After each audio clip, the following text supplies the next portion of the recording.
Ողջույն բարեկամներ, ես ուզում եմ հայտարարությունով սկսել հաղորդումը։ Ես չեմ հասցնում հեռախոսազանգերին եւ տեքստ մեսեջներին պատասխանել ու հիմնականում նույն թեմաներով, թե ինչպես օգտակար լինել Վարդան Ղուկասյանին, ու առաջարկությունները տարբեր են, ֆոնդեր բացել, միջև գումարներ հավաքել, չգիտեմ, պիկետներ անել, նոր փաստաբաններ վարձել եւ այլն, շատ են առաջարկությունները։ Ես բոլորիդ մի բան կխնդրեի, քանի որ կա խումբ, ես իրենց չեմ ճանաչում, որոնք զբաղվում են այդ գործով, ցանկացած միջամտություն կողքից, նույնիսկ ամենալավագույն ցանկություններով կարող է վնաս լինի, ոչ թե կարող է հաստատ, ասենք նույն գործով չեն կարող մի քանի հոգի զբաղվել, նույն ցանկացած գործ պետք է մի կենտրոնից կառավարվի։ Հիմա մենք վստահենք թե չվստահենք, կան մարդիկ, որոնք զբաղվում են ու նույնիսկ լավագույն ցանկություններով, եթե ուրիշ կենտրոններ սկսեն միջամտել, Աստված չանի վատագույն լուսման պարագայում վստահ եղեք անպայման մեղավոր լինելու այն կողմը, որ միջամտել է։ Վստահ եղեք դրանում, ես հասկանում եմ բոլորի մղումները, լավ մղումները, բարի մղումները, որ մեկը ուզում է անպայման մի բան օգնել, մի բանով օգտակար լինի։ Ես դեմ չեմ, որ դուք ինձ ուղղակի մի մատը արդեն հոգնել է այդ զանգերի պատասխանելուց ու տեքստեր բանանելուց, ես չեմ կարող աշխատեմ։ Ես հասկանում, ես դեմ չեմ, որ դուք ինձ զանգում եք, բայց ես դա ոչ նախաձեռնողն եմ, ոչ էլ կարող եմ դրա համար պատասխանատու լինել։ Նորից եմ խնդրում ձեզ։ Թողեք, ովքեր զբաղվում են այդ գործով, իրենք զբաղվեն։ Դա հավանում ենք, չենք հավանում, համաձայն ենք, իրանք գիտեն, իրենք են ինֆորմացիային տիրապետում, մենք կարող ենք կողքից այլ հայացքով նայենք, այլ բան տեսնենք, բայց վարձվի, որ իրանք ավելի լավ են տեսնում։ Ցանկացած պարագայում վստահ եղեք, ցանկացած գործողություն կողքից, որը լիցենզավորված չի հիմնական խմբի կողմից, բերելու է հակառակ էֆեկտի։ Ես հուսով եմ չեմ վիրավորում ոչ մեկի մղումները, բարի մղումները, ինչ որ բանով օգտակար լինելու, վստահ եղեք, սա է։ Պետք է ուղղակի ժամանակ տալ, սպասենք, տեսնենք ոնց հավարտվում է գործը։ Եվ անպայման ուզում եմ հիմա այս նկարի մասին խոսալ զուգահեռ դա Ռուբեն Վարդանյանն է,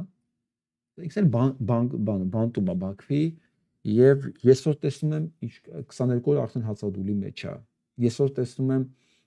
այն մարդիկ, որոնք ուղղած ցնծում են, Ղուկասյան Վարդանի ձերբակալման համար, ինչքան մտահոգ են եւ անհանգստացած Ռուբեն Վարդանյանի համար, ասում եմ հաստատ Ժորժ ջան, պարտադիր չի մարդ բոլորին սիրի, որ հասկանա, որ օրենքը պետք է աշխատի բոլորի համար, բայց միթե մենք այնքան արդեն կուրացել ենք, բթացել ենք, չգիտեմ, մարդկային կերպարանքը կորսել ենք, որ չենք հասկանում մի բան, որ եթե հային դատում են դրսում ու դրա պատճառը հիմքը թողած մենք մարդկանց հետևից ենք ընկել, մենք ոչ մի լավ բանի չենք անում։ Ես ցավում եմ, որ Ռուբեն Վարդանյանը Բաքվի բանտում հացադուլի մեջ է, ընդհանրապես Բաքվում է։ Ես հասկանում եմ դա որտեղից է գալի։ Դա գալիս է, որովհետև մենք պետություն չունենք։ Հələ չեմ ասում Արցախի պատմություն, հələ ես այդտեղ չեմ ասում։ Այս պետությունը որ կա, այն ինչ որ կա պետություն, այս կառավարությունը կոս, այս հիշվածքների հավաքածում կներեք խոսքից համար։ Ուրիշ բառ չեմ գտնում գրական բառարանում օգտագործել համար։ Այս թյուրիմացությունների կույտը որ կա, դա է պատճառը, որ Ռուբեն Վարդանյանին դատում են բանտում։ Այս թյուրիմացությունների պատճառը որ կա, այս թյուրիմացությունը որ կա, դա է պատճառը, որ կա Վարդան Ղուկասյան, որ իր հարցերը փորձում է արդարացված թե չարդարացված հայրանքներով լուծի։ Ու այսօր դրա համար էլ ինքը բանտում է։ Կամ արտագաղթած է, հիմա էլ դրա համար բանտում է։ Հասկացեք, եթե մենք չենք տեսնում այս ամեն ինչի ընդհանուր կապը, նշանակում է մենք դեռ տհաս ենք։ Մենք դեռ չենք հասունացել։ Իսկ ընտրողաբար արդարադատություն պահանջելը իմ կարծիքով դա սրիկայություն է։ Եթե մենք ընտրողաբար ենք մոտենում արդարադատությանը, ընդհանրապես պետության նշանակությանը, նշանակում է մենք արժանի ենք նրան, ինչ որ մենք ունենք։ Դե մի պատկերացրեք, մենք ունենք օրինական երկիր, որի կառավարությունը սահմանադրության երաշխավորն է, տարածքային ամբողջականության երաշխավորն է եւ հայ մարդու անվտանգության երաշխավորն է։ Ինձ ասեք տեսնեմ, Հնարավոր էր արդյոք, որ Ռուբեն Վարդանյանը լիներ բանտում։ Ոչ։ Եթե նույն կառավարություն ունենայինք, Վարդան Ղուկասյան ֆենոմենը չէր լինի ուղղակի, որտեղ կարիք չէր լինի այդ աստիճան սրել գործիքները կամ բառարանը, որպեսզի մարդկանց ցնցել, արթնացնել կամ հարց լուծել։ Հասկանում եք, չէ՞, երբ որ ու այդ ֆենոմենը կվերանա հենց այն օրը, երբ որ մենք ունենանք այն երկիրը, այն կառավարությունը, որը խոսքից ազդվում է, որը խոսքից ցնցվում է ու խոսքի դիմաց պատրաստ է հրաժարական տա։ Որ ասեն, պարոն վարչապետ, մենք տեսանք, որ դուք ոչ աշխատանքային ժամանակ ձեր ընտանիքով շահագործում եք պետական մեքենան, ինքը հրաժարական տար։ Ինչ պատկերացնում եք։ Դա օրենքով արգելված է։ Ինքը եթե դա համար հրաժարական տար, կամ ներողություն խնդրել, ասես գալատ եմ արել, այստեղ բան չեմ արել։ Վստահ եք, ոչ Վարդան Ղուկասյանը հայուի, ոչ Ռուբեն Վարդանյանը կհայտնվի այդպես պարագայում Բաքվում։ Մենք ունենք մի հատ խնդիր, դա այն կառավարությունն է, որ այսօր նստած է Հայաստանի ղեկավար որպես, հա։ Այն կույտը, այն դիժվատքա խումբը, որ այսօր զավթել է իշխանությունը։ Դա է մեր խնդիրը։ Մեր խնդիրը այս մարդիկ չեն։ Մեր խնդիրը ընդեղ է։ Իսկ եթե մենք այս խնդրին հատվածաբար ենք մոտենում, ուրեմն կներեք, մենք արժանի ենք նրան, ինչ որ ունենք։ Ես չգիտեմ, քանի մարդու է դա հասանելի եւ քիմքին հաճելի, բայց ես նրա համար չեմ, որ մարդկանց ոգևորե, մարդկանց հաճելի թվա իմ խոսքը։ Բացարձակապես, որտեղ իմ նպատակը ոչ մեկին հաճոյանալը չի։ Իմ նպատակը ունենալ այնպիսի պետություն, երբ որ վարչապետին մեկը լրագրող ասի, մենք ֆիքսել ենք, որ դու կամ ձեր կինը, հա, ոչ աշխատանքային օրին պետության հաշվին շահագործել է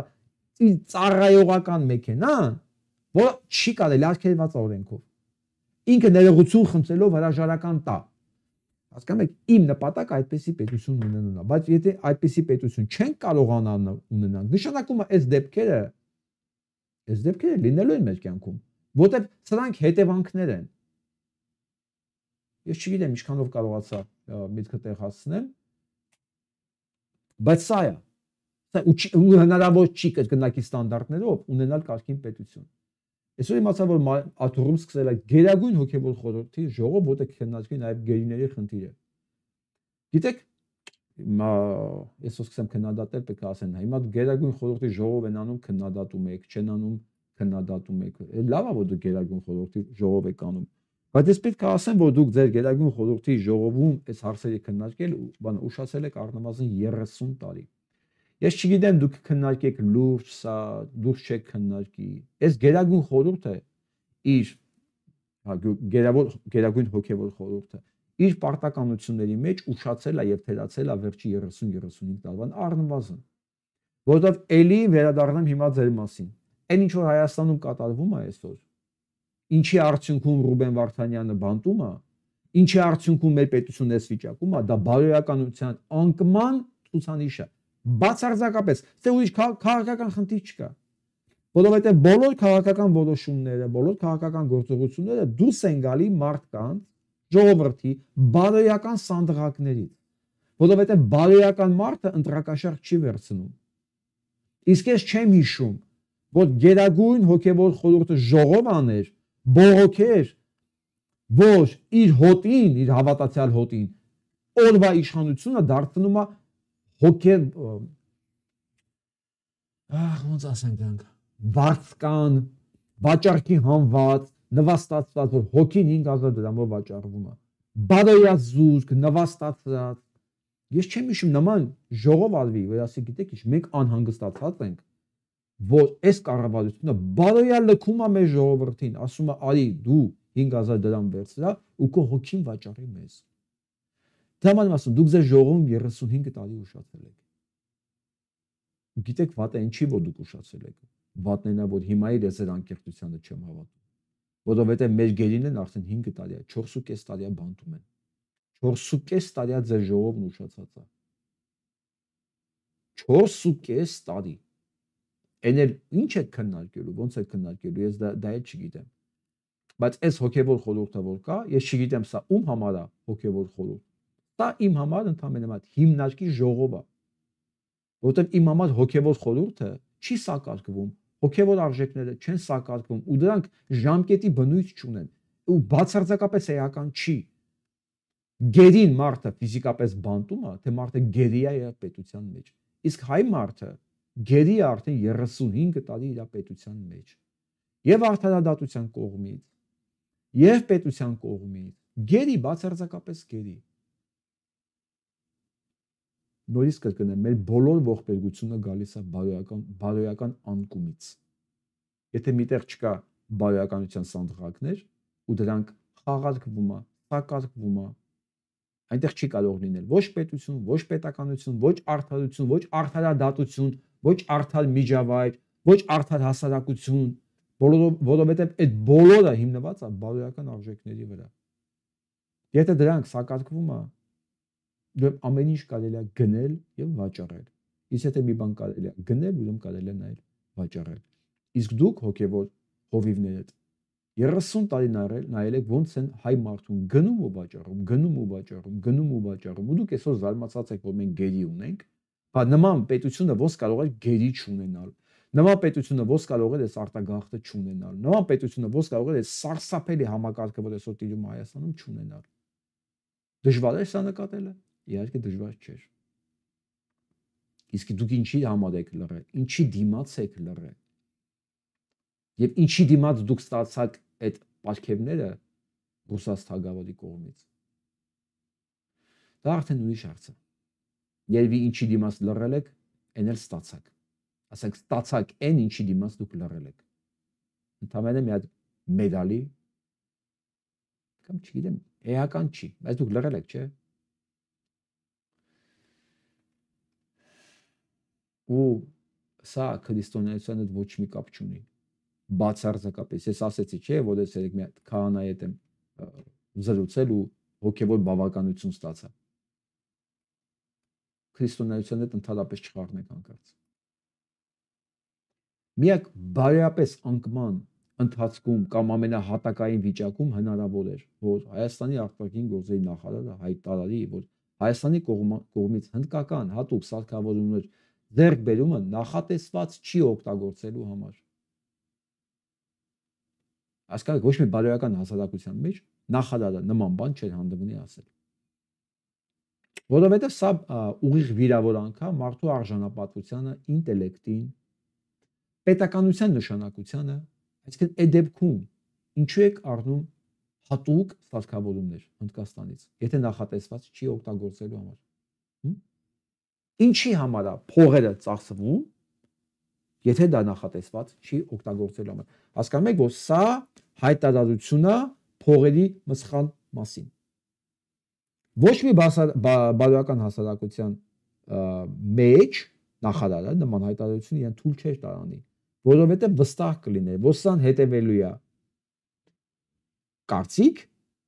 որին ինքը պետք է պատասխան տա։ Այսինքն սան հետևելու է ռեակցիաներ, արձագանքներ, որը պետք է իրան արժանար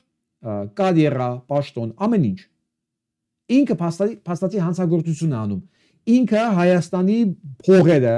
պարտքով 7 միլիարդ դոլար արդեն պարտք են ավելացել, սրանք 7 տարվա մեջ, սա մասին առանձին ենք խոսում։ 7 միլիարդ ավելացած պարտքով, ասում եմ մենք գնում ենք սարքավորումներ առնենք, որ նախատեսված չի օգտագործելու համար։ Ընդ որում զենք են առնում նաև, որը նախատեսված չի օգտագործել երրորդ կողմի համար։ Այսինքն զենքը ինչի համար առնվում։ Հիմա հասկացաք հոգևոր հայրեր, դուք ինչ վիճակում եք։ Դուք հասկացաք ձեր մեղքի բաժինը այս ամեն ինչում։ Ձեր ժողովը 35 տարի ուշացած է։ Ձեր ժողովը պետք է լիներ ամեն օր։ Դուք ոչ թե ժողով պետք է անեք, դուք պետք է զանգեր խփեիք։ Զանգեր, միշտեր մենք որ գալիս ենք Նյու Յորքի Սուրբ Վարդան եկեղեցու դռներից էցում էինք, ասում ենք զանգերը խփեք, երկիր ենք կորցնում, գերիներ ունենք այնտեղ, դուք մեզ ոստիկաններով վռնդում էիք տարածքից։ Դռներն էիք փակում մեր վրա։ Ես հիմա ձեր անկեղծությանը ոնց հավատամ։ Բա ոնց կարող է այս հասարակության մեջ սենց բան չլիներ։ Այդ հասարակությունը կարող մենակ սենց այսենց արտգործ նախարարումներ, որը համատեղության կարգով նաև ուրիշ երկրի գործակալ է։ Սա փաստ է։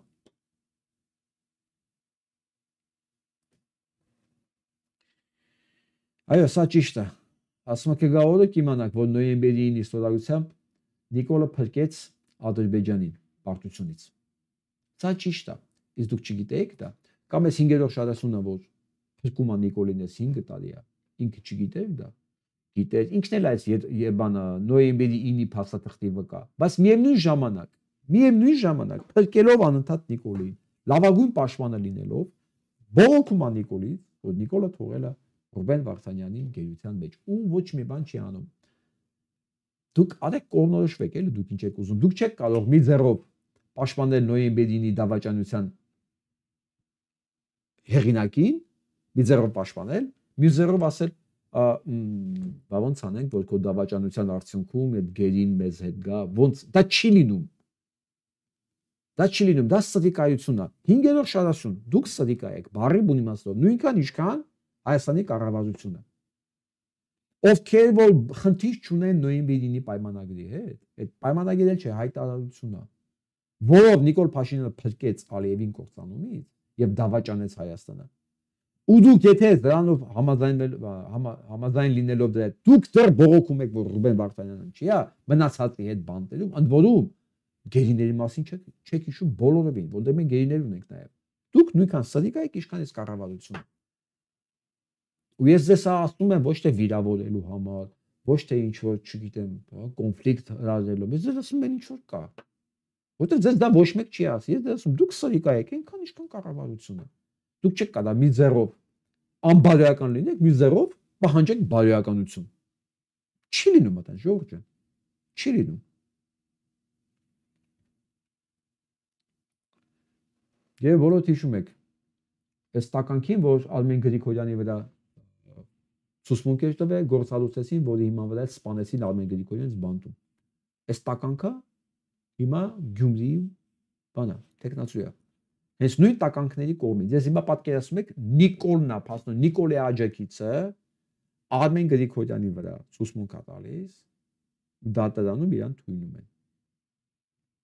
Ոնց ասես։ Ու սա հիմա քաղաքապետի տեխնացու է։ Գյումրեցիներ ջան, դուք ինչ եք անելու, ես չեմ պատկերացնում։ Եվ կմտածեք, բա ինչ անենք, որ մեկին ընտրենք, որին ընտրենք, սրանցից են։ Ես ձեզ ոչինչ չեմ կարող ասել, եթե չգիտեք ում ընտրեք, բոլորը սրանցից են, մի գնացեք ընտրության։ Այնպես չի, որ ես հիմա համատարած բոյկոտի կոչ եմ անում։ Ես ուղղակի ասում եմ, այն ինչ որ ես կանեի։ Եթե չկա այնտեղ մի մարդ, որ էս բոլորը հետ կապ չունի, ոչ այդ եվրոժետոններից է, ոչ Վարդանիկ Ղուկասյանից է, ոչ Վարդանիկենցից է, ոչ ԿՊ-ականն է, ոչ Միշիկինն է։ Եթե դուք գիտեք ով ում աներկայս, մի գնացեք ուղղակի, մի դառեք այս հանցագործության մասնակից։ Ավելի հեշտ է չդառնալ մասնակից, քան դառնալ մասնակից, հետո այդ մեղքը անընդհատ մարդու վրա ինքը ունենա։ Ազնիվ խոսք եմ ասում, մի դառեք դրա մասնակից։ Չկա ձեր տեխնացուն, չկա այն մարդը, որ պետք է որ վստահեք, որ ոչ մեկի հետ կապ չունի, հա, մի գնացեք ընտրության։ Բայց երբեք չգնաք ընտրեք այս տականքներին, որովհետև սրանք մարդասպան են սերիական մարդասպան։ Ու իրանք այս դեմքով ապրում են։ Իրանք պատրաստում են սպանել եւ այսուհետ։ Իսկ ով ասեց, որ այս ծրագիրը վերջացել է։ Ոչ, չի վերջացել, բոլորովին չի վերջացել։ Արմեն Գրիգորյանը գիտես ինչի սպանեցին, ասում էր հանենք սրան, որ էլ մարդ չմեռնի։ Ինքը հետ էր ասում հանենք սրան, որ էլ մարդ չմեռնի, ոչ թե ասենք հանենք, որ ինքը լավն է կամ վատն է, ասում էր արա, հանենք սրան, որ էլ մարդ չմեռնի։ Այս տականքը ցուցմունք տվեց սրա վրա, դիմում գրեց, սա բանով կալանավորեցին ու սպանեցին բանտում։ Իսկ այս մարդը մի բան էր ասում հանենք սրան, որ էլ մարդ չմեռնի։ Հիմա ով է սրան գնալու ձենտա։ Ով ուզում է որ սրանք մնան, որպեսզի մահերը շարունակական լինեն։ Ուրիշ բացատրություն չկա։ Հիմա ես չեմ ընկնելու Գյումրիում, դռնեդուր, քարոզեմ, որ չընտրեն, սրան չընտրեն, դրան չընտրեն։ Իմ գործը հանգիստ մի անգամ զգուշացնելն է։ Մի գնացեք ուղղակի։ Եթե չկա այն ձեր պատկերացումներով մեկը, որ սրանց հետ ոչ մեկ էլ կապ չունի, մի գնացեք ուղղակի։ Մի մտեք այդ մեղքի տակ։ Այսքանը կարող եմ ասել այդ ընտրությունների մասով։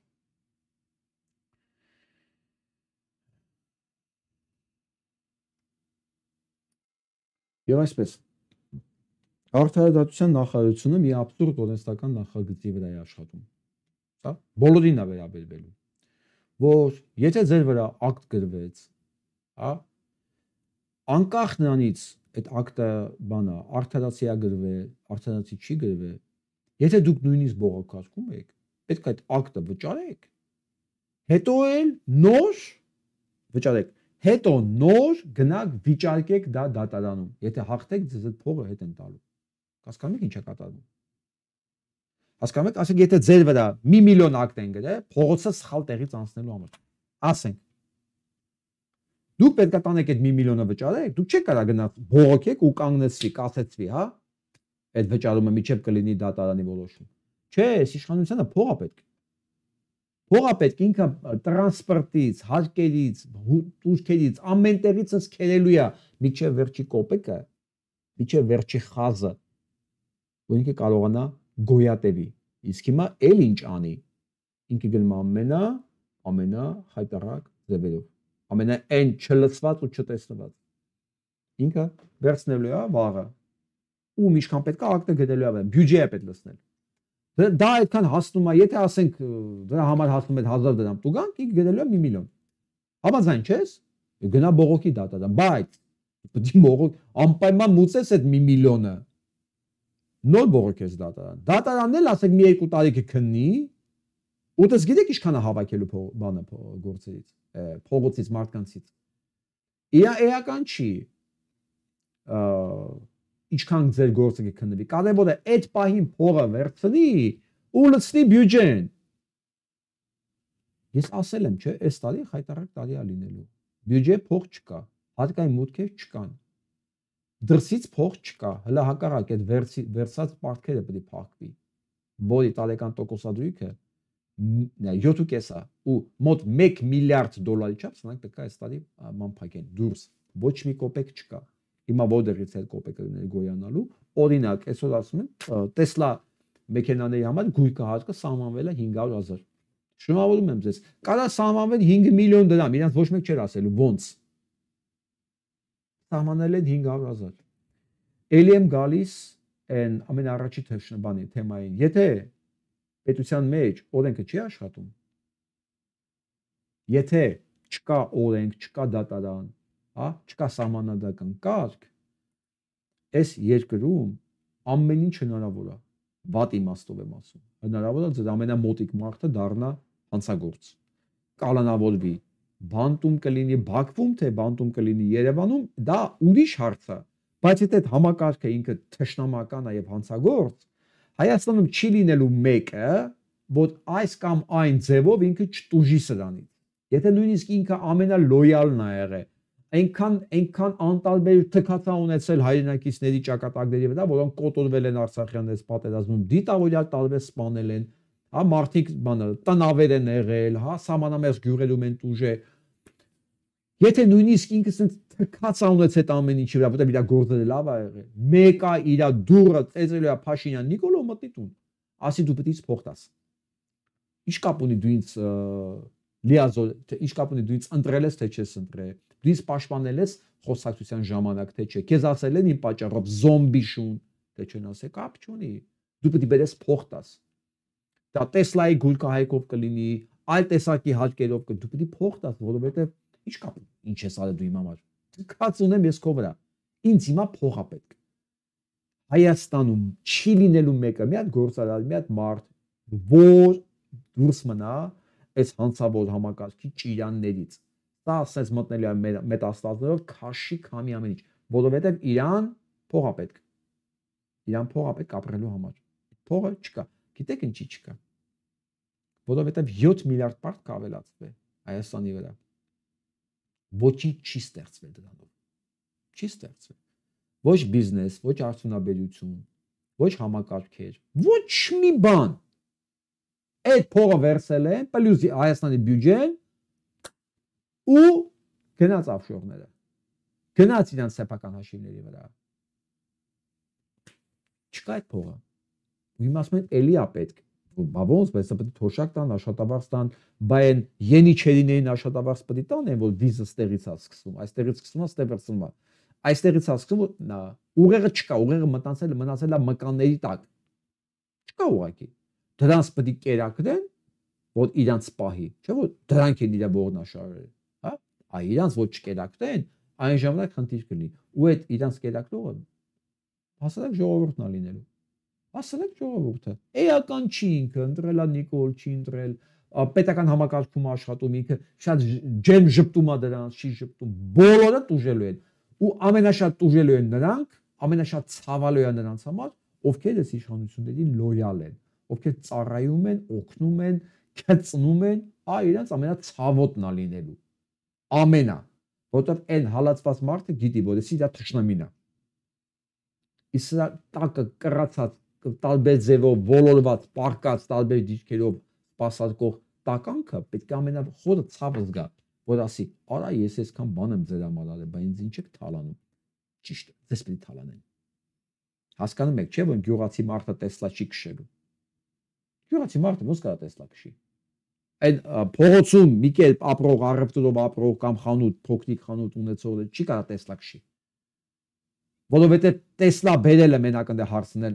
Երևան հասնել արդեն 50, 60, 70 մինչև 100,000 փող կարող արժենա։ Չի կարող այդ մարդը այդպես բանի է թույլ տա։ Հասկացանք, չէ՞ ովքեր կարող այդպես բաներ իրար թույլ տան։ Իրանք էլ հենց 500,000 դրամը մենակ գույքը հատ պետք է վճարեն։ Բա ոնց, բա դուք գիտեք ինչ։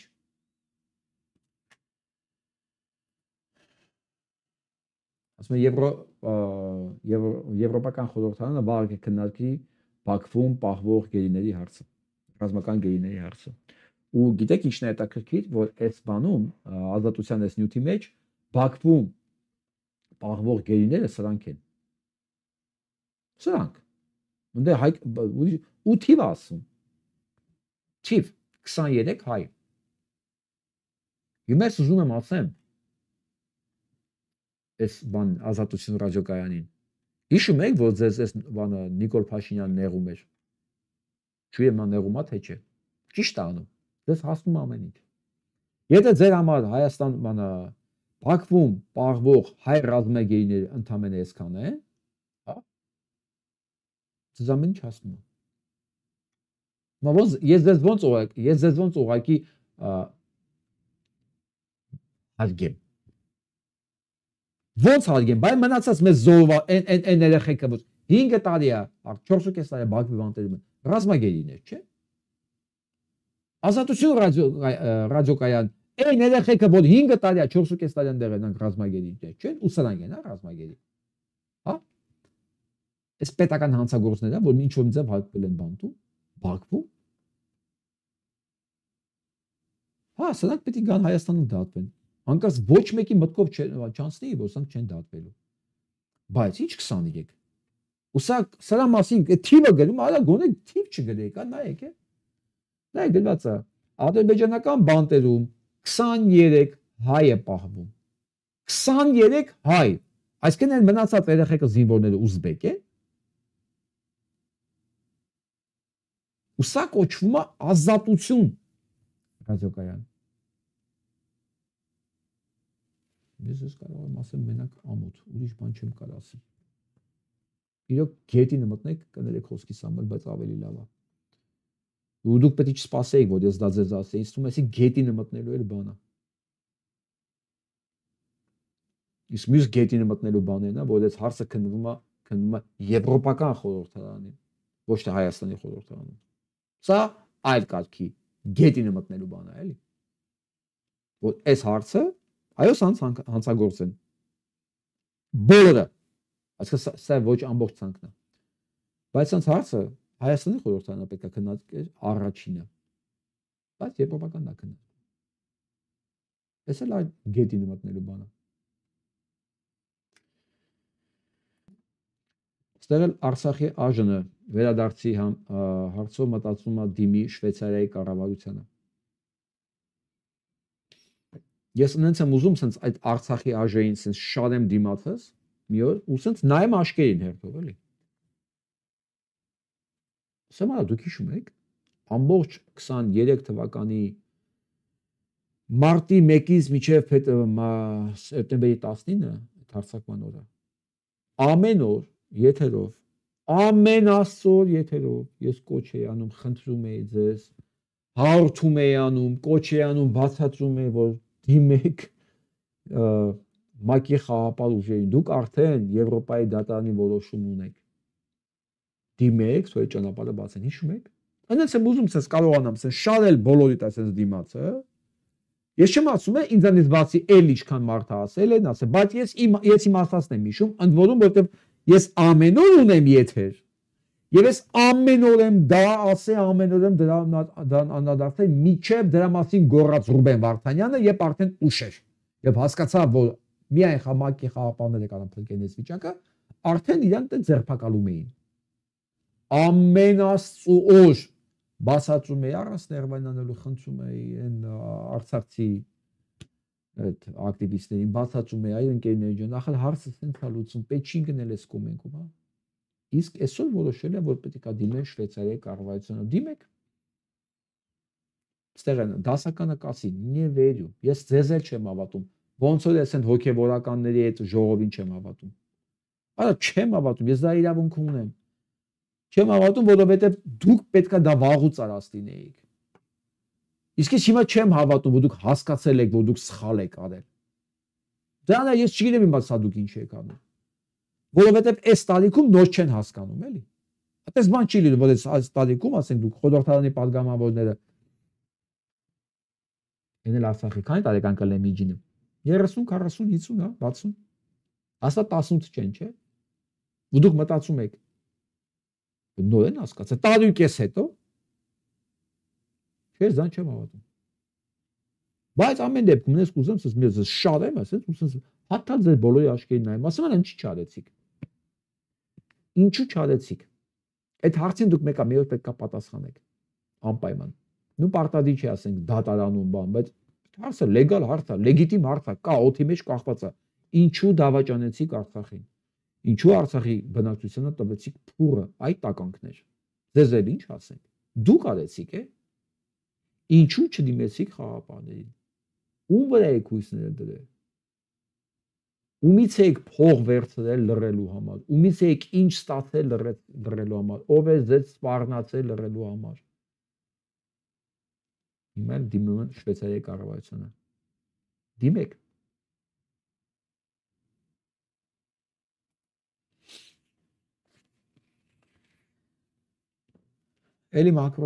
Էլի Մակրոնը։ Ֆրանսիայի նախագահ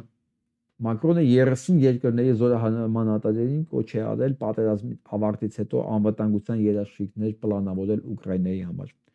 Գիտեք սա ինչի է կարևոր մեզ համար։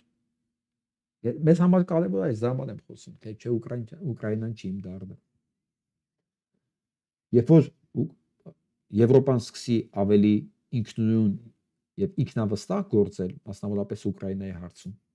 ինքը նույն ինքնուրույնություն, ինքնավստահությունը կունենա ավելի բարձր մակարդակի վրա դրած նաև Հայաստանի հարցում գործելու համար։ Այն ժամանակ մենք կարող է այդպես ձև գտնենք խնդրելու, որ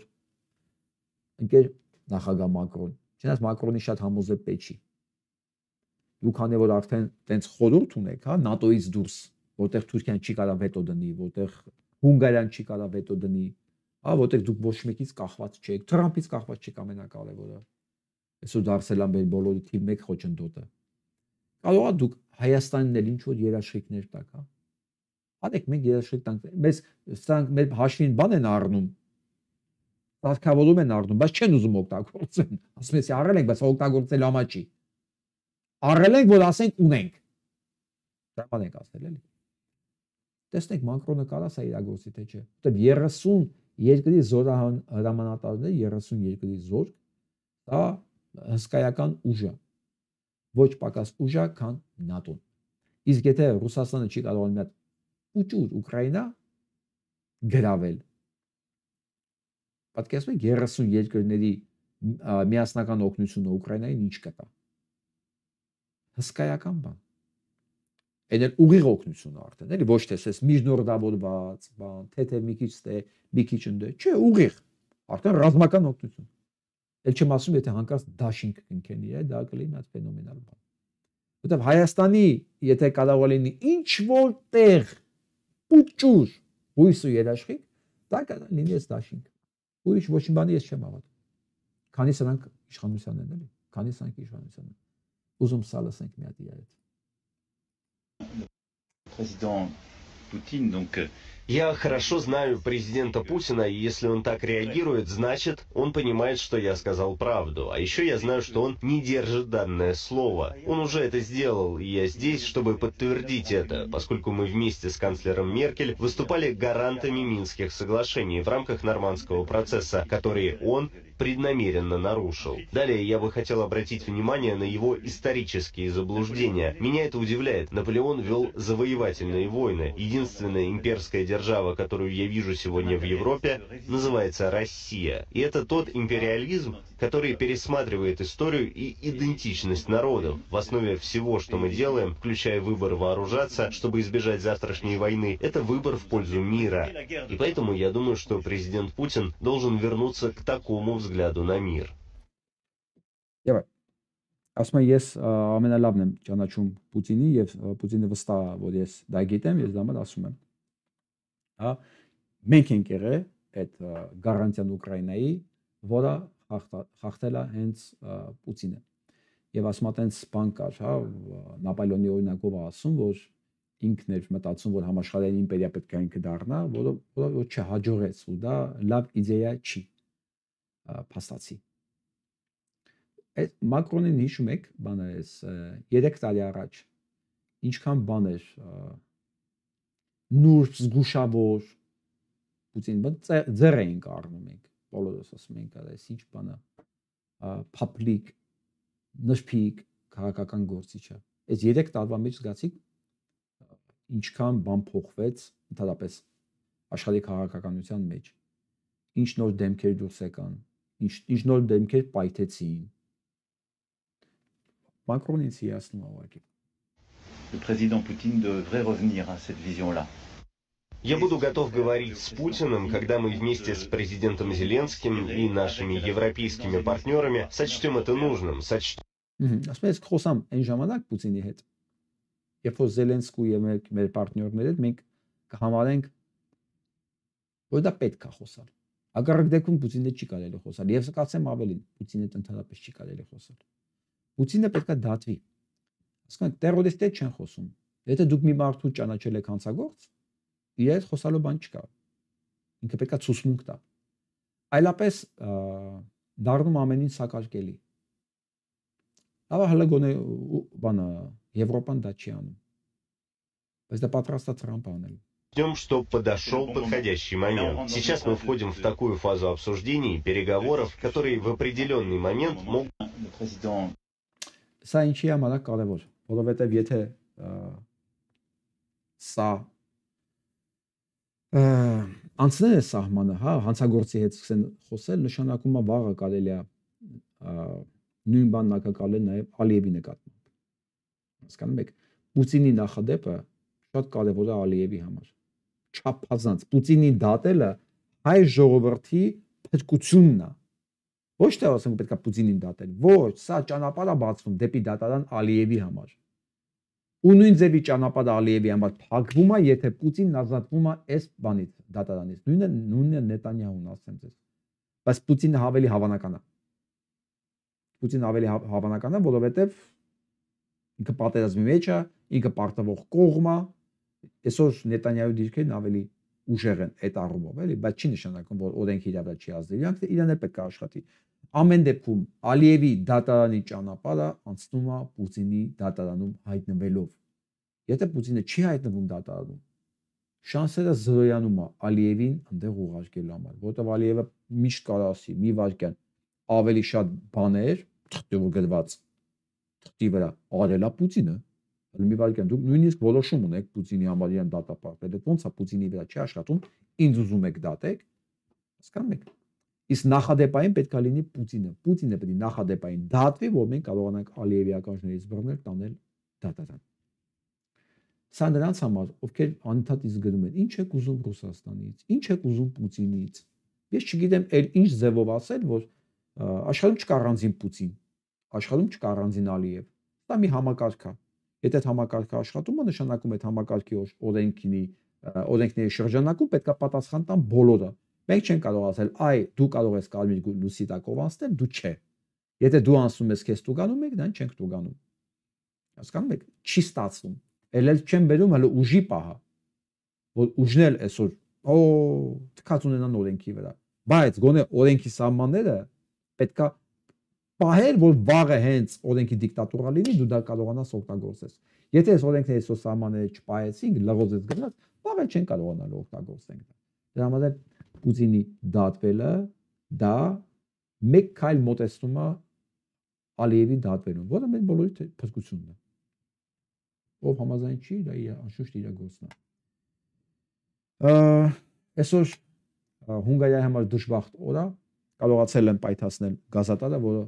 Ռուսաստանից տանում է բանը դեպի Վենգրիա, այ դրուժբան։ Ուկրաինական բաները, ԱԹՍ-ները ավիրել են այդ գազատարը եւ Հունգարիան շատ վատ վիճակի մեջ է հայտնվել։ Գնանք մեր մյուս են խնդիրը, որ այսօր sense գլատկի տեղը, հարց տեղն առաջացավ, անուն ազգանունը Թրամփ, Դոնալդ Թրամփ։ Ամեն ինչ տեղն էր, այսօր էլ որ սպառնում արդեն 50%-ով բարձրացնել տաքսերը, տարիֆները բանի նկատմամբ, Կանադայի նկատմամբ։ Սա ինչով է վտանգավոր։ Սա վտանգավոր է ոչ միայն հարաբերությունների փչացումով, սա վտանգավոր է նաև տնտեսական կոլապսի ենթարկելով եւ Ամերիկան եւ որպես հետևանք ամբողջ աշխարհը։ Որովհետեւ երբ որ միտեղ դեստաբիլիզացիա է սկսում, դա դոմինոյի էֆեկտով խփում է ամբողջ աշխարհին։ Ամբողջ աշխարհին, հիշում եք 2009 թվի էլի բանը Ամերիկայում պայթեց, անշարժույթի շուկան ու սենց դոմինոյի էֆեկտով խփեց ամբողջ աշխարհին։ Հիմա նման միած սենց տուրբուլենտ վիճակ է ստեղծում Դոնալդ Թրամփը։ Ու ոչ մեկ այսօր չի կարողացել հասկանալ ինչի է ինքը սա անում։ Այս հասի բացատրությունը ես ոչ մեկի մոտ հələ ես չեմ լսել։ Adekvat բացատրություն։ Ինչի է անում։ Հա ինչ է ուզում։ Այսօր ինքը հայտարարում է, որ արդեն ինքը բանը Հեսա միշտ ցույցտան։ Հա հենց տեղ ագետաց ինչ եմ գնում այս կոմենկով։ Էլի առաջարկում է դառնալ 51-րդ նահանգը։ Էլի ինքը բերում է նրան, այն ինչ որ անում է Ռուսաստանը Ուկրաինայի հետ։ Հասկանում եք ինչ նախադեպ է ստեղծում։ Ինքը այնց նույն նախադեպը, ինչ որ Ուկրաինան, Ռուսաստանը Ուկրաինայի հետ անում, ինքը նույնը ստեղ է անում։ Դրանով ստեղծելով բանը նախադեպ, որ Պուտինն ասիախ ինչի է կնձի դատում։ Դա այնտեղ Թրամփ կա, ինքն էլ է անեքսիայով զբաղված։ Նույնը էլի Ալիևը, նայեք, էլի գալիս ենք ես մեր դառնեմ, այն ինչ որ ես խոսում եմ Թրամփի եւ Պուտինի մասին, դա նույնը փոքր օրինակի վրա գալիս է մեր հենց օրինակի վրա է կանգնում։ Եթե այնտեղ դա ստացվեց, մենք էլ չենք կարող ասել, էսի ոնց եղավ, ինչի պետք է Արցախը լինի բանում, Ադրբեջանի կազմում եւ դա հայկական տարածք է։ Հասկանում եք, ասեն դա հիմա տոնաշեն մի ամբողջ Կանադա Թրամփը վերցրեց բրիտանական կայսրության ձեռքից։ Պուտինը վերցրեց ամբողջ Ուկրաինան, ինչ եք ինքը Արցախի դարձել լացում, բանո ուրախ եղեք, որ գոնե Հայաստանից ինչ-որ մի փոքր մաս մնացել։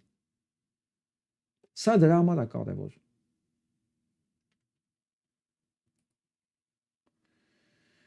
Եվ այս ամեն ինչը ես նույնիսկ եմ ասում, բերելու է ռեցեսիայի, սա արդեն խոսում են։ Թրամփը բանը պնդում է, որ ինքը ոչ մի ռեցեսիա չի տեսնում, բայց Թրամփը ոչ կարող ռեցեսիա չտեսնի։ Մարդ որ 5 անգամ կարծեմ բանկրոտ է եղել։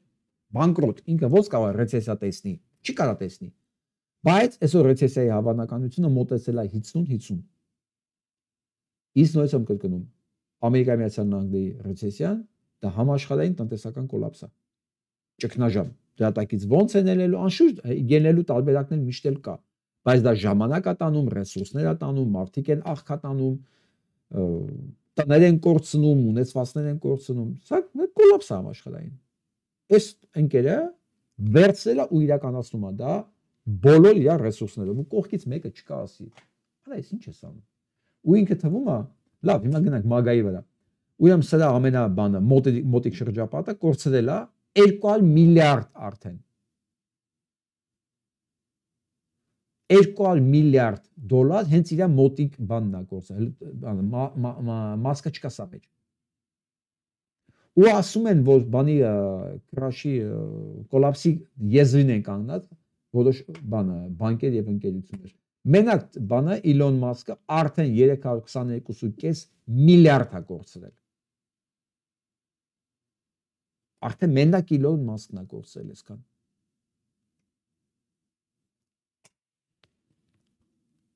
Իսկ հիմա նայեք, հա, ստեղ ասում են 330 արդեն, breaking news-ը արել, որ ես բանը քիչ ուրիշ հաշվարկ է։ Դրա բանի կորուստը արդեն հասել է 330 միլիարդ է։ Ես հիմա ձեզ ցույց տամ Ամերիկայի կորուստը ինչքան է։ Մի տեղ կար գրած։ Մի խոսքով ամերիկյան կոմպանիաների համախառն կորուստը շուկայական գների մեջ 4 տրիլիոն դոլար է հասել։ Ասում են դա 15 անգամ ավելի մեծ է կորուստը Ամերիկայի Միացյալ Նահանգների տնտեսության, քան այն գումարը, որը ծախսվել է ըստ Թրամփի Ուկրաինայի վրա, որ ինքը ուզում է հետ բերի։ Մենակ դրա մասին խոսալը, մենակ այդ թեման արծարծելը բերել է 15 անգամ ավելի կորուստի, ուղղակի ամերիկյան կամպանիաները արժեզրկում են, քիչ-քիչ։ Կորսում են իրենց ազդեցությունը, կորսում են իրենց շուկաները։ Դեռ հələ պատերազմ չկա, բայց ամեն օրվա մի հատ հայտարարություն իր հետևից բերում է ստրես։ Ամերիկյան շուկայի կորուստը արդեն 4 տրիլիոնն է, նույնիսկ ասում 15 անգամ ավելի շատ, քան այն գումարը, որը բանը պնդում է ինքը ծախսել է Ուկրաինայի վրա, որ ինքը ուզում է ինչ-որ 500 միլիարդով հետ բերի։ Արդեն 15 անգամ ավելի կորցրել է, ու սա դեռ սկիզբն է, ցավոք եմ ասում, ինչքան շուտ այստեղում կարողանան ուղարկել թոշակի, իսկ սա թոշակի չի գնալու, սա հենց թոշակի գնաց ինքը հայտնվելու է բանտում, իր վրա քրեական գործերը փակված չեն, ուղղակի չեն կիրառում, որտեղ ինքը նախագահ է։ Իսկ այն ինչ որ այսօր ինքը արեց բանակցությունների ժամանակ Ուկրաինայի հետ, դա սոսկալի է։ Մենք ուզում ենք լսեք մի բան։ This offer now to the Russians, and we hope that they'll say yes, that they'll say yes to peace. The ball is now in their court. And but again, the president's objective here is number one, above everything else, he wants the war to end. And I think today Ukraine has taken a concrete step in that regard. We hope the Russians will reciprocate. Լսեցի՞ք։ Ով անգլերեն չգիտի, բացատրեմ։ Ասում եմ մեր նախագահը, սա Ռուբիոն է, Մարկո Ռուբիոն։ Մեր նախագահը շատ է ուզում խաղաղություն, շատ։ Բերել են Ուկրաինային նստել են դիմացներին, պատվազել են 30 օրվա դադար։ Նրանք ասել են օքեյ, չենք կրակում 30 օր։ Ասում եմ մենք պայմանավորվեցինք Ուկրաինայի հետ եւ հուսով ենք այս ծրագրին կաջակցի նաեւ Ռուսաստանը։ Հուսով ենք Ամերիկան բերել է զոհի նստասել է դիմացը, ասում է պետք է 30 օր չկրակես։ Նաեւ քո այդ ամբողջ ընդերքը պետք է տաս ինձ շահագործման։ Որից ես պետք է 500 միլիարդ իմ շահի համար տանեմ։ Սա ռեկետ է։ Ռեկետ։ Բարի բուն իմաստով, Ժորժ ջան, սա ռեկետ է։ Թրամփը պատմության մեջ ինչ կմնա, չգիտեմ ինքը որպես գործակալ կմնա, ամերիկան քանդող կմնա, տնտեսությունը քամոլող կմնա, ինչ կմնա, Ուկրաինայի հարցում ինքը մնալու է ռեկիցիոր, բանդիտ։ Բանդիտը գիտեք որն է։ Ռուսաստանում ասեմ ոնց է նա։ Ռուսաստանում ապրել է 90-ականներին կասի։ Ուրեմն, եթե կար բիզնեսմեն, գնում էին պրոբլեմ էին սարքում դրա համար բիզնեսմենի, հետո գողերը գալի կանգնում էին, որ այդ պրոբլեմը լուծեին։ Իրանք ստեղծել են պրոբլեմը, հետո մյուս գողերը գալիս էին, որ այս պրոբլեմը փողի դիմաց լուծեն։ Կեսեցիք։ Հիմա պրոբլեմը կա, ինքը օգնություն է տվել։ Հիմա գալի կանգնում է, ռեկետի ասում է, ես քեզ այսքան տվել, այսքան պետք է տաս։ Այս պրոբլեմը ոչ թե ինքը լուծում է փաստորեն, այս պրոբլեմից իր օգուտն է անում։ Սա բանդիտիզմ է։ Տենց բաներ անում էին մի քիչ այլ ձևերով Ռուսաստանում 90-ականներին։ Ասում ով ապրել է Ռուսաստանում, եւ մեխանիզմը գիտի ոնց էին, հա, բանը բանդիտներն աշխատում։ Գնում են պրոբլեմ են ստեղծում, հետո գալիս են այդ պրոբլեմը փողի դիմաց լուծելու։ Վերջ։ Ու հիմա պետական քարտուղարը բերել է զոհի նստասել է դիմացը, ստորագրել է տվել, որ դու պետք է ամեն ինչ ինձ տաս, ու 30 օր դու պետք է զինադադար հայտարարես։ Եվ հայտնում է, որ ինքը հույս ունի, որ Ռուսաստանը կհամաձայնվի, բայց չի համաձայնվի։ Ռուսաստանն էլ խնդրեմ ինչ է ասում։ Լսեք, տեղում։ Путин не собирается идти ни на какие компромиссы и готов воевать дальше. Российский диктатор умышленно выдвинул неприемлемые для украинцев требования, и это осложняет усилия президента США Дональда. Ասեց Ռուսաստանը չի պատրաստվում որևէ զիջումներ անելու, չի պատրաստվում որևէ զինադադարի, եւ ինքը ավելացնում է իր պահանջները։ Ես դες մեծ հարց եմ տալիս էլի։ Մարկո Ռուբիո աշխարհի հզորագույն երկրի գլխավոր քարտուղար նախագահ։ Դու գնացել ես բանակցության զոյի հետ, որն համոզես չկրակի։ Երբ որ կրակողը թքած ունենա դու դեռ ինչ ես բանակցում։ Այդպես բանակցել է լինում։ Ինչ չեմ հասկանում։ Այս կարգի անգրագետ կարող է լինել։ Այսինքն ու ընդ որում այնպես չի որ դուք չգիտեք ինքը ինչ է ասելու։ Ինքը միշտ է հայտարարել, ոչ չէ, իմ պայմանները մնում է նույնը։ Ուկրաինական պետություն պիտի չլինի։ Հա, դուք էլ պետք է գնաք 97 թվի բանը, սահմանների վրա։ Այսինքն Շվեդիան, Ֆինլանդիա, որ ՆԱՏՕ-ի անդամ են դառել, եւ պետք է ՆԱՏՕ-ի անդամ չեն։ Պետք է հետ գնաք դուք։ Այսինքն մի բան որ հնարավոր չի իրականացնել։ Այսինքն ոչ Ուկրաինայի չգոյությունը, դու չես կարող ասես Ուկրաինա, այլ դու գոյություն չունես։ Չես կարող այդպես բան ասես, չէ՞։ Այս պետությունը ինքը չի ընդունում։ Չի ընդունում ուղղակի։ Ու ոչ մի պայման չի։ Փոխանակ դու սկզբից իր հետ բանակցես, տեսնես, եթե ուզում ես բանակցես, էլի։ Բայց հանցագործի հետ այս կարգի չեն բանակցում։ Ինչի է դրա ձևը Բայդենը չգիտեր։ Հա, հենց առաջին օրն ասեց Պուտինը մարդասպան է։ Ու այդ մարդասպանի պիտակը հոդվածով բանով միջազգային դատարան ապացուցել է։ Այս երկրի հետ մենակ մի լեզվով են խոսում։ Մենակ մի լեզվով։ Ուժի լեզվով, ինքը ուրիշ լեզու չի հասկանում։ Ինքը ուրիշ լեզու չի հասկանում։ Իր նպատակը քո բանակցելը չի, այն երկու քաղաքը չի, ռեգիոնը չի։ Ինքը մեծ նպատակ ունի վերականգնել նախ սովետական միությունը, որի կազմի մեջ մտնում են նաև բալտյան երկրները, Ֆինլանդիան, Եվրոպայի տնօրումը, ինչու՞ չէ նաև Եվրոպայի գրավումը, դա եղել է 100 տարի առաջ, դա այսօր էլ իրաց մոտ ակտուալ է։ Ինքը դրա համար ասում է մինչև 97 թիվ, այսինքն ինքը մինչև հիմա նայում է այն սահմանները, որ ինքը գծել է իր համար, դա իր տարածքներն է։ Ու դուք այս մարդու հետ առանց որևէ զենքի, որ դուք կարող եք օգտագործել իր նկատմամբ կա մի հատ զենք։ Դա տնտեսությունն է, մեկ է ռազմական ուժ տվեք Ուկրաինան ջարդու փշուրանի սա։ Տնտեսապես նա ոչնչացված է արդեն, իսկ որպեսզի տնտեսապես հանկարծ լիարժեք չոչնչանա, Թրամփը ընկել է սանկցիաները հանելու։ Հանկարծ չվերջանա Ռուսաստան կասությունը։ Ռուսաստանը ավելի շուտ կվերջանա, ինքնասպան կլինի, քան կընդունի, որ ինքը պարտված է։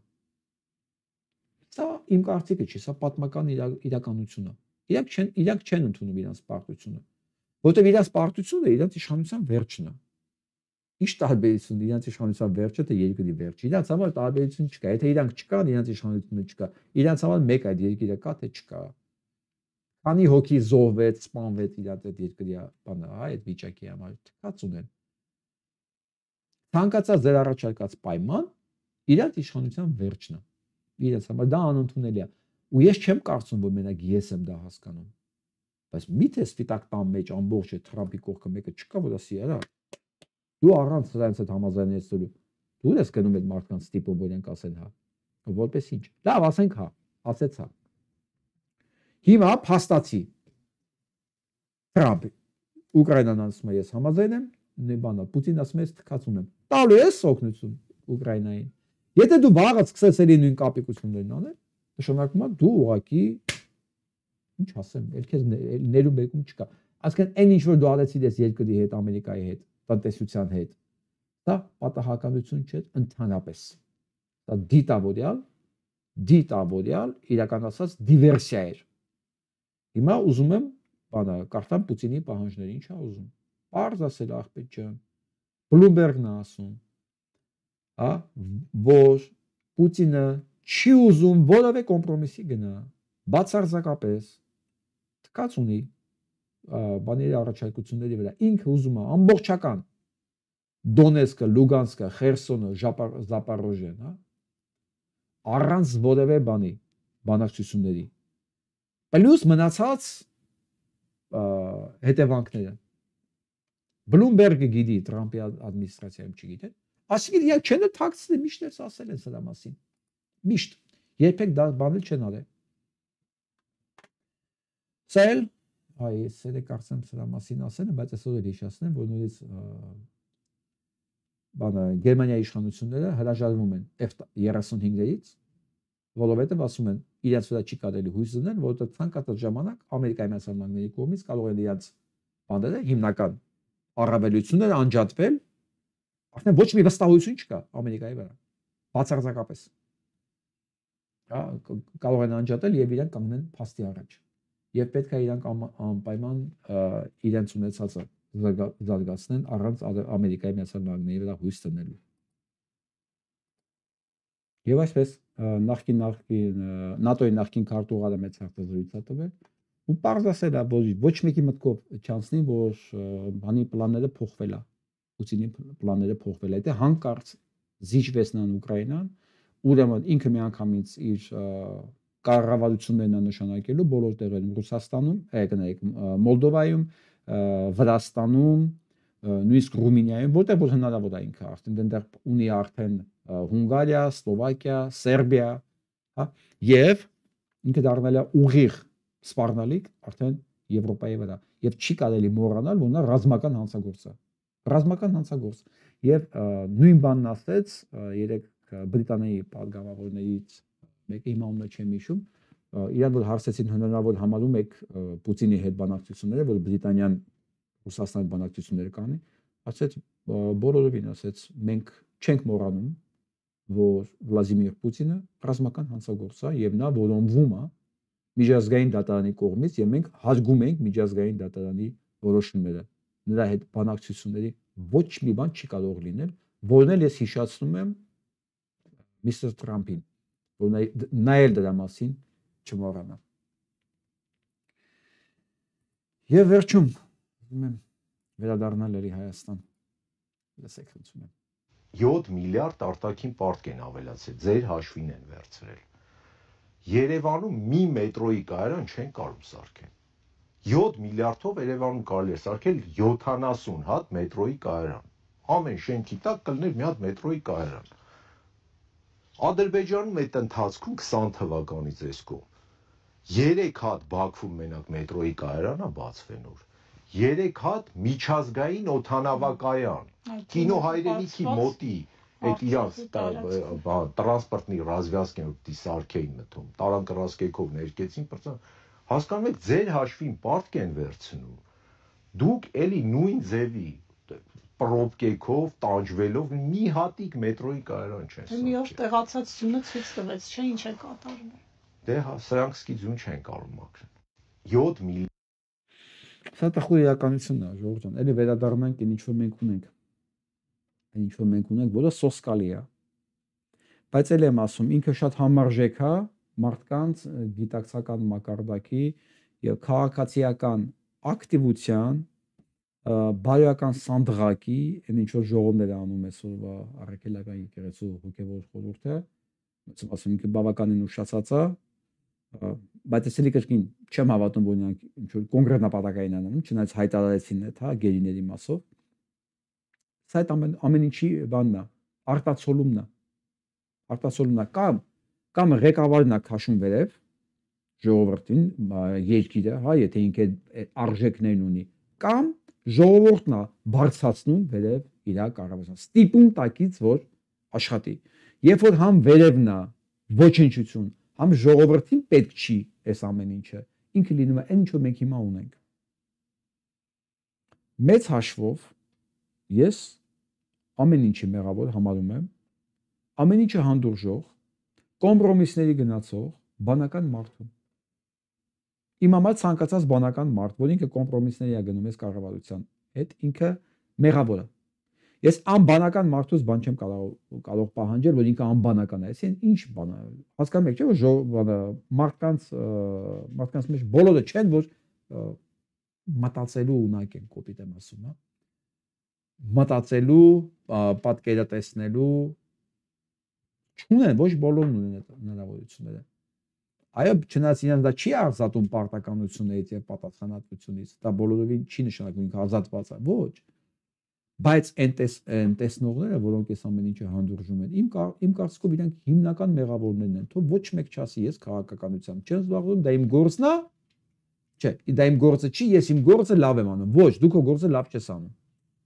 Բացարձակապես դու քո գործը լավ չես անում, որովհետեւ հասարակությունը բան չի, եթե դու կոշկակալ ես, մենակ կոշիկ կարելը չի, հա։ Դու կոշիկ կարելու հետ մարդու համար հարմարավետություն ես ստեղծում, դու մարդուն ծառայություն ես մատուցում, հա, դու ուզում ես մարդու կյանքը բարելավել։ Այսինքն մենք ինչ որ անում ենք հասարակության մեջ, չոր մեր մասնագիտությունը չենք անում, մեր աշխատանքը առավոտվա 9-ից 5-ը չի, որ մենք արեցինք, դա մեր կյանքի նկատմամբ ունեցած պարտականությունն է, հետո կարող ենք գնալ խոզի նման ապրել, ոչ։ Եթե հետո դրանից հետո մենք գնում ենք խոզի նման ապրելու, նշանակում է մեր միջավայրն է լինելու խոզի միջավայր։ Այն ինչ որ հիմա մեկ կա, այն ինչ որ մենք հիմա ունենք, ինչու մասին էս ընկերը խոսեց ու ճիշտ է ասում, դա նրա վկայությունն է, որ մենք մեր ամբողջ ակտիվությունով, քաղաքացիական մեր պարտքերով մարդը ունի այնքան իրավունք, ինչքան պարտականություն։ Ուղիղ։ Եվ ինչ որ կատարվում է իր շրջապատում, դա իր պարտականությունների կատարման կամ չկատարման արդյունքում է։ Եթե մենք ունենք սա, ինչ որ մենք հիմա լսեցինք, խոսեցինք, նշանակում է մենք մեր պարտականությունները այդ մակարդակի վրա ենք կառուցել, այդ մակարդակի վրա ենք իրացրել։ Մենք մեզ այդ մակարդակի վրա ենք դրսևորել։ Ուրիշ ոչ մեկ սա մեղավոր չի։ Ոչ Ռուսաստանը, ոչ Թուրքիան, ոչ Ամերիկան, ոչ Պարսկաստանը, ոչ մեկ։ Ամեն մեկը իր շահերն ունի, հետապնդում է մեր տարածաշրջանում ի հաշիվ մեզ։ Բայց եթե մենք մեր բաժին գործ անեինք, մենք ունենայինք այս վիճակը։ Նրանք էլ ստիպված կհարմարվեին այն ինչ որ իրենց դիմացը կանգնած կլիներ։ Սա հստակ է, ես սա ոչ մի բան չեմ կասկածում։ Ապրենք այնպես, որ հետո մենք որ հետ նայենք կամ նայենք այն ինչ որ մենք չհամաչենք, որտեղ այն ինչ որ ունենք դա պատասխանատուն ու մեղավորը մենք ենք։ Իսկ այսօր առանձնապես ապարտանալու բան չունենք։ Ցավոք։ Այսօր համար այսքանը, լավ մնացեք։